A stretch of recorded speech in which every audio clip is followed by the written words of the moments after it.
Master of horror Jennifer. कहानी की शुरुआत में हमें दो पुलिस वाले दिखाए जाते हैं जो कि अपनी गाड़ी में बैठकर खाना खा रहे थे। उनमें से एक ऑफिसर फ्रैंक जब गाड़ी से बाहर निकलता है और नदी की ओर देखता है तभी उसे एक आदमी नजर आता है जो कि एक लड़की को जबरदस्ती पकड़कर ले जा रहा था और उसके हाथ में एक धारदार हथियार था जिससे वो उसका गला काटने वाला था। ये देख फ्रैंक उस आदमी पर गन तान देता है और उससे कहता है कि वो उस लड़की को ना मारे, जिस पर वो आदमी उससे कहता है कि उसे अभी पता नहीं है कि ये लड़की क्या चीज है, इसीलिए जो भी है इसका मरना बहुत जरूरी है। ये कहकर वो आदमी लड़की के सर को जैसे ही धड़ से अलग करने वाला होता है तभी फ्रैंक उसे शूट कर देता है, जिससे वो आदमी नीचे गिर जाता है और फ्रैंक उसे चेक करने जाता है। तभी वो आदमी उठता है और फ्रैंक को पकड़कर जेनिफर कहता है, इसके बाद उसकी मौत हो जाती है। तभी फ्रैंक का साथी वहां पर आता है और उससे पूछता है कि उसने ये क्या किया। इस पर फ्रैंक उसे बताता है कि ये आदमी उस मासूम लड़की को मारना चाहता था, इसीलिए ना चाहते हुए भी मुझे उसे गोली मारनी पड़ी। साथ ही फ्रैंक देखता है कि लड़की काफी डरी हुई थी, इसीलिए फ्रैंक उसे उठाता है और जब वो लड़की की शक्ल देखता है तो काफी डर जाता है क्योंकि उसकी शक्ल काफी अजीब थी। साथ ही फ्रैंक उसके हाथ में बंधी रस्सी को खोलने जाता है तभी उस लड़की के नाखून उसके हाथ में लग जाते हैं, इससे उसके हाथ में स्क्रैच आ जाती है और वो लड़की भी काफी डरी होती है। इसके बाद वो फ्रैंक को गले लगा लेती है और फ्रैंक उसे उठाकर हॉस्पिटल ले जाता है। अगले दिन शेरिफ फ्रैंक से पूछता है कि आखिर उसने उस आदमी को क्यों मारा। इस पर वो उसे बताता है कि उस लड़की की जान बचाने के लिए उसने उसे मारा था। उसे लगता है कि शायद वो कोई चोर होगा जो उस लड़की को लूटना चाहता होगा। अब शेरिफ फ्रैंक से बताता है कि वो आदमी होमलेस था, लेकिन पहले वो एक बिजनेसमैन हुआ करता था और किसी कारण की वजह से ही उसका बिजनेस ठप हो गया। इसके बाद फ्रैंक वहाँ पर जेनिफर को देखता है, इससे पूछताछ के लिए उसे वहाँ पर बुलाया गया था। जेनिफर फ्रैंक को देखती है मानो कि वो उसे पसंद करने लगी हो। अब शाम को फ्रैंक अपने घर जाता है जहाँ एक एमी नाम की लड़की उसे हाई करती है क्योंकि वो उसके पड़ोस में ही रहा करती थी।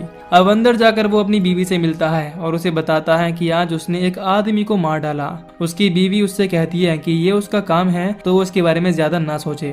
तभी उनका बेटा वहाँ पे आता है, जैसे उन लोगों से कोई मतलब नहीं था। वो खाना उठाता है और चुपचाप अपने रूम में चला जाता है। इसके बाद फ्रैंक वॉशरूम में जाता है अपने घाव को साफ करने के लिए और जब वो सोने के लिए बेडरूम में जाता है तो देखता है कि उसकी बीवी उसका ही इंतजार कर रही है।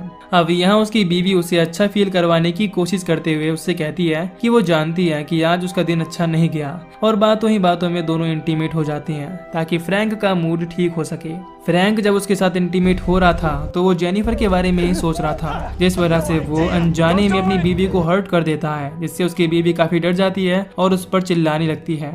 अब अगले दिन फ्रैंक अपनी कलीग के पास जाता है और उससे जेनिफर की फाइल मांगता है, जो कि उससे पूछती है कि आखिर उसे उसकी फाइल क्यों चाहिए। इस पर फ्रैंक उससे कहता है कि वो बस देखना चाहता है कि वो ठीक है या नहीं, जिस पर उसकी कलीग उससे कहती है कि वो पास ही के मेंटल हॉस्पिटल में भर्ती है, इसीलिए वो हॉस्पिटल में जाता है उस लड़की से मिलने के लिए। और जब जेनिफर उसे देखती है तो उसे गले लगा लेती है। इससे फ्रैंक को उस लड़की पर काफी दया आने लगती है और वो फैसला करता है कि वो उसे अपने साथ रखेगा ताकि उसका ख्याल रख सके। अब वो उसे हॉस्पिटल से रिहा करवा के अपने घर ले आता है। वो इस बारे में अपनी बीवी को बताने जाता है लेकिन वो सो रही थी और इसके बाद वो अपने बेटे के पास जाता है लेकिन वो भी दरवाजा नहीं खोलता, जिस वजह से फ्रैंक जेनिफर से पूछता है कि उसे आज सोफे पर ही सोना होगा और सुबह होते ही वो उसके लिए घर ढूंढने के लिए जाएगा। इस पर जेनिफर कुछ नहीं कहती और चुपचाप वहीं बैठकर उसके हाथ के घाव को चाटने लगती है, जो देख फ्रैंक जेनिफर से कहता है कि उसे अब सो जाना चाहिए और खुद भी वो सोने के लिए चला जाता है। अब रात को जेनिफर की आंखें खुलती हैं और उसे यहाँ एक बिल्ली की आवाज सुनाई देती है, जिसे देख वो बिल्ली का पीछा करती है और उसे डराकर भगा देती है। अब यहाँ पर हमें पता चलता है कि जेनिफर जितनी मासूम लगती है वो उतनी मासूम है नहीं। जब वो फ्रैंक गहरी नींद में सो रहा होता है तो उसे जेनिफर का ही सपना आता है। तभी अचानक से उसकी आंख खुल जाती है और वो अपने रूम में जेनिफर को न्यूड खड़ा पाता है। ये देखकर वो हैरान हो जाता है और उससे कहता है कि वो बाहर जाके सोए। तभी फ्रैंक की बीबी उठती है और वो जेनिफर का वियर्ड सा अजीब चेहरा देखकर काफी डर जाती है। वो जोर से चिल्लाती है, जिससे फ्रैंक का बेटा भी वहाँ पर आ जाता है और वो भी जेनिफर का चेहरा देखकर जोर से चिल्लाता है। अब फ्रैंक अपनी बीवी को शांत कराता है और कहता है कि इस लड़की का इस दुनिया में कोई भी नहीं है, इसीलिए वो उसकी मदद करना चाहता था और वो उसे अपने घर ले आया। इस पर फ्रैंक की बीवी उससे कहती है कि वो तुरंत इस लड़की को उसके घर से बाहर निकाल दे क्योंकि उसे इस लड़की को देखकर फीलिंग आ रही है कि आगे चलकर ये उनके लिए मुसीबत पैदा कर सकती है। इसके बाद जेनिफर उसकी बीवी को किस करती है, जिससे वो बोलना बंद कर देती है। अब अगले दिन फ्रैंक जेनिफर को लेकर उसके रहने के लिए जगह ढूंढने जाता है, लेकिन उसे जेनिफर पे दया आ रही थी, इसीलिए वो उसे छोड़ना नहीं चाहता था। अब वो उसे नदी के पास ले जाता है और उससे कहता है कि वो उसे छोड़ना तो नहीं चाहता, फिर भी उसे जाना होगा क्योंकि उसकी बीवी नहीं चाहती कि वो उनके साथ रहे। ये सुनकर जेनिफर उसका हाथ पकड़ती है और उसे अपने सीने पर लगाती है, जिस पर फ्रैंक पहले तो उसे मना करता है, लेकिन जेनिफर जबरदस्ती उसके साथ इंटीमेट होती है। इससे फ्रैंक को उस पर और प्यार आ जाता है और वो उसे अलग नहीं करना चाहता था। अब रात को फ्रैंक जेनिफर को वापस अपने घर ले आता है और उसकी बीवी उसे देखकर कहती है कि वो दोबारा से वापस क्यों ले आया। तभी जेनिफर को घर के अंदर से दोबारा बिल्ली की आवाज आती है, इसीलिए वो घर के अंदर भागती है। इधर वो दोनों आपस में लड़ाई कर रहे थे, तभी दोनों को बिल्ली की चिल्लाने की आवाज आती है, इसीलिए वो दोनों ऊपर जाती हैं, जहाँ वो देखते हैं कि जेनिफर ने उस बिल्ली को मार दिया है और वो उसका मांस खा रही है। ये सब देखकर फ्रैंक की बीवी काफी डर जाती है और अपने बेटे को लेकर वहां से चली जाती है। फ्रैंक यहाँ जेनिफर को उसकी इस करतूत के लिए काफी डांटता है, जिससे जेनिफर काफी सहम जाती है और फ्रैंक को उसका सहमा हुआ चेहरा देखकर उस पर दया आ जाती है और वो उसे माफ कर देता है। अब रात को जब फ्रैंक सो रहा होता है तो जेनिफर उसके रूम में आती है और उसे यूज करके उसके साथ इंटीमेट होने लगती है।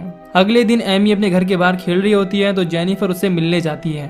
एमी उसका चेहरा देखकर हंसती है और उससे पूछती है कि आखिर वो कौन है। इस पर जेनिफर उसे घूरती है और उसे अपने साथ ले जाती है। अब रात को फ्रैंक एक बार में होता है जहाँ वो खूब ड्रिंक करता है, क्योंकि अब उसने अपनी जॉब भी छोड़ दी थी और उसकी बीवी उसे छोड़कर चली गई थी। अब जब वो रात को घर में आता है तो वो जेनिफर को ढूंढता है, लेकिन वो उसे कहीं नहीं मिलती।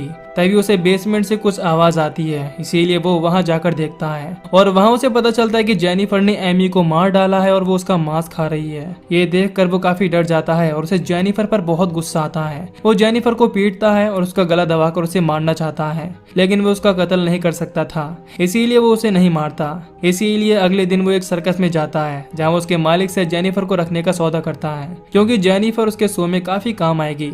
अब वो रात को सर्कस के मालिक को अपने घर की चाबी देता है और उससे कहता है कि वो लड़की उसके घर में बंद है, इसीलिए वो चुपके से आए और उसे उठाकर अपने साथ ले जाए। अब शाम को जब फ्रैंक अपने घर में जाता है तो देखता है कि जेनिफर कहीं पर भी नहीं है। उसे लगता है कि शायद सर्कस का मालिक जेनिफर को उठाकर ले गया और अब वो टेंशन मुक्त है। लेकिन जब वो अपना फ्रिज खोलता है तो उसे फ्रिज के अंदर उसी सर्कस वाले आदमी की लाश मिलती है, जिसे जेनिफर ने बेरहमी से मार दिया था और उसे खाया भी था। ये देख फ्रैंक हैरान हो जाता है और वो उस आदमी की लाश को एक जगह ले जाकर गाड़ देता है। इसके बाद वो फैसला करता है कि वो जेनिफर को कहीं दूर ले जाएगा ताकि वो इंसानों को ना मार सके। इसीलिए अगली सुबह वो अपना सामान पैक करता है और जेनिफर को लेकर अपने पुराने केबिन में आ जाता है, जो कि जंगलों के बीचों बीच था। वो जेनिफर से कहता है कि वो अब से यहीं रहेंगे, तो वो यहाँ रहने की आदत डाल ले। वो उसे बताता है कि पास ही में एक टाउन है जहाँ वो जॉब ढूंढने जा रहा है और उसकी गैर मौजूदगी में वो इस जगह को छोड़कर ना जाए। खैर फ्रैंक टाउन में एक स्टोर में जाता है जहाँ एक आदमी की जरूरत थी। वो वहाँ की मालकिन से बात करता है, जो उसे बताती है कि उन्हें साफ सफाई वाले आदमी चाहिए। वो कहता है कि वो कोई भी काम करने के लिए तैयार है। अब वो लेडी उसे जॉब पर रख लेती है और फ्रैंक वहाँ पर काम करना शुरू करता है। शाम को फ्रैंक खाने पीने का सामान खरीद कर अपने केबिन में जाता है, जहाँ वो जेनिफर को देखता है, जो कि उसी केबिन में थी। अगले दिन फ्रैंक जब काम पर होता है तो वो देखता है कि वहाँ की मालकिन का बेटा अपनी माँ से इजाजत मांग रहा है अपने दोस्तों के साथ घूमने के लिए, लेकिन उसकी माँ उससे कहती है कि स्टोर में अभी बहुत काम पड़ा है और वो अकेली उस काम को नहीं निपटा सकती। ये सब बातें फ्रैंक सुन रहा था और वो उस लेडी से कहता है कि वो अपने बेटे को जाने दे, उसके बदले में वो सारा काम कर लेगा ताकि उसका बेटा एंजॉय कर सके। इससे मालकिन का बेटा खुश हो जाता है और अपने दोस्तों के साथ पार्टी में जाने के लिए निकल जाता है। अब यहाँ फ्रैंक जब उस औरत के साथ काम कर रहा होता है तो जेनिफर चुपके से यहाँ आकर फ्रैंक को देखती है। उसे लगता है कि शायद फ्रैंक उस लेडी को पसंद करने लगा है, इसीलिए उसे दोनों को साथ में देखकर जेलसी होती है और वो वापस केबिन में चली जाती है। अब मालकिन फ्रैंक से पूछती है कि वो कहाँ पर रहता है। इस पर फ्रैंक उसे बताता है कि उसका जंगल में केबिन है जहाँ वो अपनी बेटी के साथ रहता है। उसकी बेटी को एक बीमारी है, इसीलिए वो अपने साथ उसे लेकर नहीं आता। इस पर वो लेडी उसे कहती है कि वो चिंता ना करे, वो जल्दी ठीक हो जाएगी। अब यहाँ फ्रैंक झूठ इसीलिए बोलता है ताकि उसकी इमेज डाउन ना हो सके। इधर उस लेडी का लड़का अपने दोस्त के साथ पार्टी में होता है और जब उसे टॉयलेट आती है तो वो जंगल की ओर जाता है, जहाँ पर वो वहाँ बैठी एक लड़की की ओर देखता है जो उसे अपने पीछे बुलाती है। और जब वो मुड़कर देखती है तो हम देखती हैं कि वो कोई और नहीं बल्कि जेनिफर है। जो कि उस लड़के का गला दबाकर मार डालती है ताकि वो उसकी माँ से बदला ले सके। अब जब फ्रैंक वापस घर में आता है तो उसे जेनिफर कहीं भी नहीं मिलती। तभी उसे बेसमेंट से कुछ आवाज आती है, इसीलिए वो अंदर जाता है जहाँ वो देखता है कि जेनिफर उसकी मालकिन के बेटे का मांस खा रही है। यह देखकर वो काफी हैरान हो जाता है और फैसला करता है कि वो जेनिफर को मार डालेगा। अब वो जेनिफर को बांध कर जंगल की ओर ले जाता है और जब वो उसे मारने वाला होता है तो वहीं पर एक हंटर होता है जो उसे देख लेता है। उस हंटर को लगता है कि शायद फ्रैंक उस लड़की पर अत्याचार कर रहा है, इसीलिए वो फ्रैंक को शूट कर देता है। जिसके बाद वो हंटर आकर जेनिफर को देखता है। तभी फ्रैंक खड़ा होकर उससे जेनिफर का नाम बताकर मर जाता है, जैसे कि बूढ़े आदमी ने शुरुआत में फ्रैंक को बताया था। अब यहाँ हंटर जेनिफर का चेहरा देखकर पहले तो घबरा जाता है, पर यहाँ जेनिफर जैसे उसके हाथ पर हाथ रखती है तो मानो वो जैसे पजेस हो जाता है और उसे जेनिफर की हालत पर दया आने लगती है। और इसी के साथ ये कहानी यहीं पर खत्म हो जाती है। दोस्तों, इस मॉन्स्टर के बारे में ज्यादा कुछ तो नहीं बताया गया है, पर मेरे हिसाब से ये मॉन्स्टर ठीक 2016 की मूवी सायरन के मॉन्स्टर की तरह है, जिसे मैंने ऑलरेडी एक्सप्लेन कर दिया है। आपको उस मूवी की लिंक डिस्क्रिप्शन में मिल जाएगी। तो इसी के साथ ये मूवी यहीं पर खत्म हो जाती है। अगर आपको इस मूवी की एक्सप्लेनेशन पसंद आई हो तो वीडियो को लाइक और चैनल को सब्सक्राइब कर दीजिए। बाकी मैं मिलूंगा आपसे न्यू वीडियो में। Till then take care, love you, bye bye. Master of horror Jennifer. कहानी की शुरुआत में हमें दो पुलिस वाले दिखाए जाते हैं जो कि अपनी गाड़ी में बैठकर खाना खा रहे थे। उनमें से एक ऑफिसर फ्रैंक जब गाड़ी से बाहर निकलता है और नदी की ओर देखता है तभी उसे एक आदमी नजर आता है जो कि एक लड़की को जबरदस्ती पकड़कर ले जा रहा था और उसके हाथ में एक धारदार हथियार था जिससे वो उसका गला काटने वाला था। ये देख फ्रैंक उस आदमी पर गन तान देता है और उससे कहता है कि वो उस लड़की को ना मारे। इस पर वो आदमी उससे कहता है कि उसे अभी पता नहीं है कि ये लड़की क्या चीज है, इसीलिए जो भी है इसका मरना बहुत जरूरी है। ये कहकर वो आदमी लड़की के सर को जैसे ही धड़ से अलग करने वाला होता है तभी फ्रैंक उसे शूट कर देता है, जिससे वो आदमी नीचे गिर जाता है और फ्रैंक उसे चेक करने जाता है। तभी वो आदमी उठता है और फ्रैंक को पकड़कर जेनिफर कहता है, इसके बाद उसकी मौत हो जाती है। तभी फ्रैंक का साथी वहां पर आता है और उससे पूछता है कि उसने ये क्या किया। इस पर फ्रैंक उसे बताता है कि ये आदमी उस मासूम लड़की को मारना चाहता था, इसीलिए ना चाहते हुए भी मुझे उसे गोली मारनी पड़ी। साथ ही फ्रैंक देखता है कि लड़की काफी डरी हुई थी, इसीलिए फ्रैंक उसे उठाता है और जब वो लड़की की शक्ल देखता है तो काफी डर जाता है क्योंकि उसकी शक्ल काफी अजीब थी। साथ ही फ्रैंक उसके हाथ में बंधी रस्सी को खोलने जाता है तभी उस लड़की के नाखून उसके हाथ में लग जाते हैं, इससे उसके हाथ में स्क्रैच आ जाती है और वो लड़की भी काफी डरी होती है। इसके बाद वो फ्रैंक को गले लगा लेती है और फ्रैंक उसे उठाकर हॉस्पिटल ले जाता है। अगले दिन शेरिफ फ्रैंक से पूछता है कि आखिर उसने उस आदमी को क्यों मारा। इस पर वो उसे बताता है कि उस लड़की की जान बचाने के लिए उसने उसे मारा था। उसे लगता है कि शायद वो कोई चोर होगा जो उस लड़की को लूटना चाहता होगा। अब शेरिफ फ्रैंक से बताता है कि वो आदमी होमलेस था, लेकिन पहले वो एक बिजनेसमैन हुआ करता था और किसी कारण की वजह से ही उसका बिजनेस ठप हो गया। इसके बाद फ्रैंक वहाँ पर जेनिफर को देखता है, इससे पूछताछ के लिए उसे वहाँ पर बुलाया गया था। जेनिफर फ्रैंक को देखती है मानो कि वो उसे पसंद करने लगी हो। अब शाम को फ्रैंक अपने घर जाता है जहाँ एक एमी नाम की लड़की उसे हाय करती है क्योंकि वो उसके पड़ोस में ही रहा करती थी। अब अंदर जाकर वो अपनी बीवी से मिलता है और उसे बताता है कि आज उसने एक आदमी को मार डाला। उसकी बीवी उससे कहती है कि ये उसका काम है तो वो उसके बारे में ज्यादा ना सोचे। तभी उनका बेटा वहाँ पे आता है, जैसे उन लोगों से कोई मतलब नहीं था। तो वो खाना उठाता है और चुपचाप अपने रूम में चला जाता है। इसके बाद फ्रैंक वॉशरूम में जाता है अपने घाव को साफ करने के लिए और जब वो सोने के लिए बेडरूम में जाता है तो देखता है कि उसकी बीवी उसका ही इंतजार कर रही है। अब यहाँ उसकी बीवी उसे अच्छा फील करवाने की कोशिश करते हुए उससे कहती है कि वो जानती है कि आज उसका दिन अच्छा नहीं गया और बातों ही बातों में दोनों इंटीमेट हो जाती हैं ताकि फ्रैंक का मूड ठीक हो सके। फ्रैंक जब उसके साथ इंटीमेट हो रहा था तो वो जेनिफर के बारे में ही सोच रहा था, जिस वजह से वो अनजाने में अपनी बीवी को हर्ट कर देता है, जिससे उसकी बीवी काफी डर जाती है और उस पर चिल्लाने लगती है। अब अगले दिन फ्रैंक अपनी कलीग के पास जाता है और उससे जेनिफर की फाइल मांगता है, जो कि उससे पूछती है कि आखिर उसे उसकी फाइल क्यों चाहिए। इस पर फ्रैंक उससे कहता है कि वो बस देखना चाहता है कि वो ठीक है या नहीं, जिस पर उसकी कलीग उससे कहती है कि वो पास ही के मेंटल हॉस्पिटल में भर्ती है, इसीलिए वो हॉस्पिटल में जाता है उस लड़की से मिलने के लिए। और जब जेनिफर उसे देखती है तो उसे गले लगा लेती है। इससे फ्रैंक को उस लड़की पर काफी दया आने लगती है और वो फैसला करता है कि वो उसे अपने साथ रखेगा ताकि उसका ख्याल रख सके। अब वो उसे हॉस्पिटल से रिहा करवा के अपने घर ले आता है। वो इस बारे में अपनी बीवी को बताने जाता है लेकिन वो सो रही थी और इसके बाद वो अपने बेटे के पास जाता है लेकिन वो भी दरवाजा नहीं खोलता, जिस वजह से फ्रैंक जेनिफर से पूछता है कि उसे आज सोफे पर ही सोना होगा और सुबह होते ही वो उसके लिए घर ढूंढने के लिए जाएगा। इस पर जेनिफर कुछ नहीं कहती और चुपचाप वहीं बैठकर उसके हाथ के घाव को चाटने लगती है, जो देख फ्रैंक जेनिफर से कहता है कि उसे अब सो जाना चाहिए और खुद भी वो सोने के लिए चला जाता है। अब रात को जेनिफर की आंखें खुलती हैं और उसे यहाँ एक बिल्ली की आवाज सुनाई देती है, जिसे देख वो बिल्ली का पीछा करती है और उसे डराकर भगा देती है।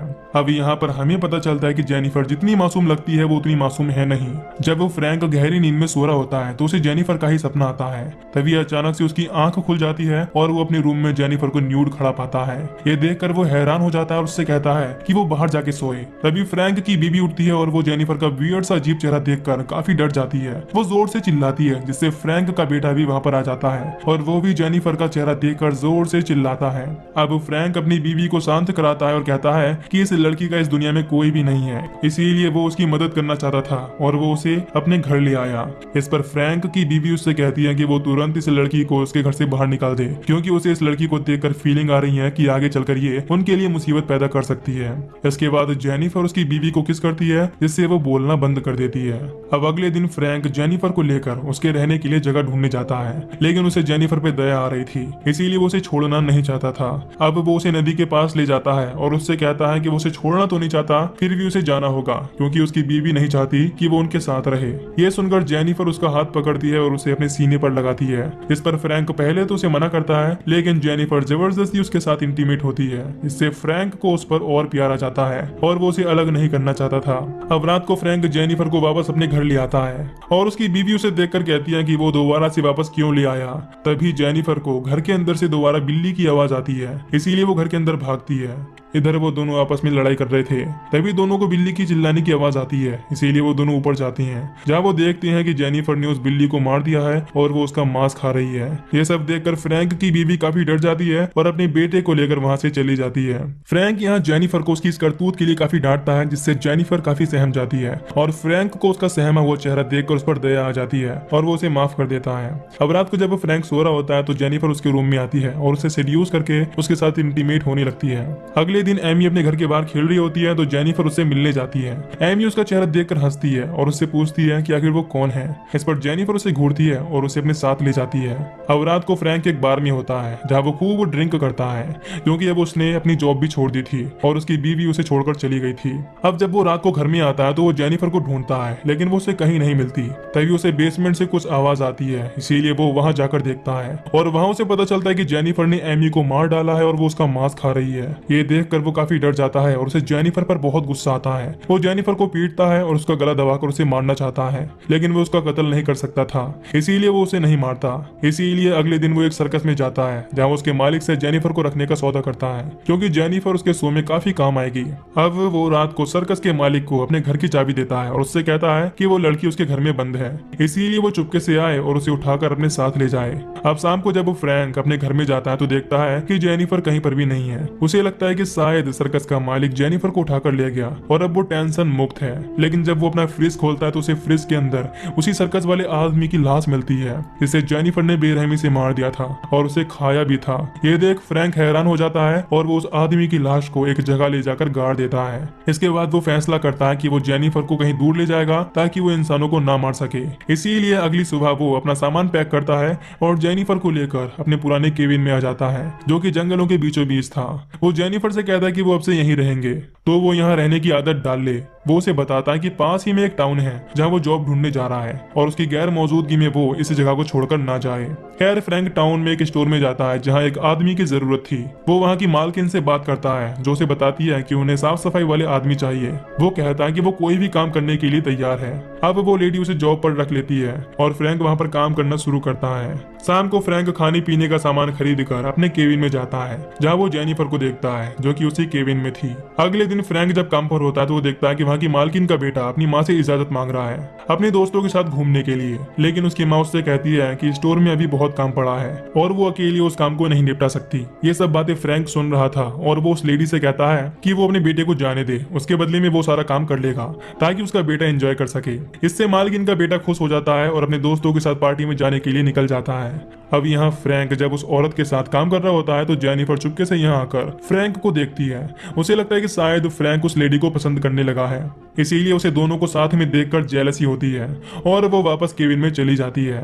अब मालकिन फ्रैंक से पूछती है कि वो कहाँ पर रहता है। इस पर फ्रैंक उसे बताता है कि उसका जंगल में केविन है जहाँ वो अपनी बेटी के साथ रहता है। उसकी बेटी को एक बीमारी है, इसीलिए वो अपने साथ उसे लेकर नहीं आता। इस पर वो लेडी उसे कहती है कि वो चिंता ना करे, वो जल्दी ठीक हो जाएगी। अब यहाँ फ्रैंक झूठ इसीलिए बोलता है ताकि उसकी इमेज डाउन ना हो सके। इधर उस लेडी का लड़का अपने दोस्त के साथ पार्टी में होता है और जब उसे टॉयलेट आती है तो वो जंगल की ओर जाता है, जहाँ पर वो वहाँ बैठी एक लड़की की ओर देखता है जो उसे अपने पीछे बुलाती है। और जब वो मुड़कर देखती है तो हम देखते हैं कि वो कोई और नहीं बल्कि जेनिफर है, जो कि उस लड़के का गला दबाकर मार डालती है ताकि वो उसकी माँ से बदला ले सके। अब जब फ्रैंक वापस घर में आता है तो उसे जेनिफर कहीं भी नहीं मिलती। तभी उसे बेसमेंट से कुछ आवाज आती है, इसीलिए वो अंदर जाता है, जहाँ वो देखता है कि जेनिफर उसकी मालकिन के बेटे का मांस खा रही है। ये देखकर वो काफी हैरान हो जाता है और फैसला करता है कि वो जेनिफर को मार डालेगा। अब वो जेनिफर को बांधकर जंगल की ओर ले जाता है और जब वो उसे मारने वाला होता है तो वहीं पर एक हंटर होता है जो उसे देख लेता है। उस हंटर को लगता है कि शायद फ्रैंक उस लड़की पर अत्याचार कर रहा है, इसीलिए वो फ्रैंक को शूट कर देता है। जिसके बाद वो हंटर आकर जेनिफर को देखता है। तभी फ्रैंक खड़ा होकर उससे जेनिफर का नाम बताकर मर जाता है, जैसे कि बूढ़े आदमी ने शुरुआत में फ्रैंक को बताया था। अब यहाँ हंटर जेनिफर का चेहरा देखकर पहले तो घबरा जाता है, पर यहाँ जेनिफर जैसे उसके हाथ पर हाथ रखती है तो मानो वो जैसे पजेस हो जाता है और उसे जेनिफर की हालत पर दया आने लगती है। और इसी के साथ ये कहानी यहीं पर खत्म हो जाती है। दोस्तों, इस मॉन्स्टर के बारे में ज्यादा कुछ तो नहीं बताया गया है, पर मेरे हिसाब से ये मॉन्स्टर ठीक 2016 की मूवी सायरन के मॉन्स्टर की तरह है, जिसे मैंने ऑलरेडी एक्सप्लेन कर दिया है। आपको उस मूवी की लिंक डिस्क्रिप्शन में मिल जाएगी। तो इसी के साथ ये मूवी यहीं पर खत्म हो जाती है। अगर आपको इस मूवी की एक्सप्लेनेशन पसंद आई हो तो वीडियो को लाइक और चैनल को सब्सक्राइब कर दीजिए। बाकी मैं मिलूंगा आपसे न्यू वीडियो में। Till then take care, love you, bye bye.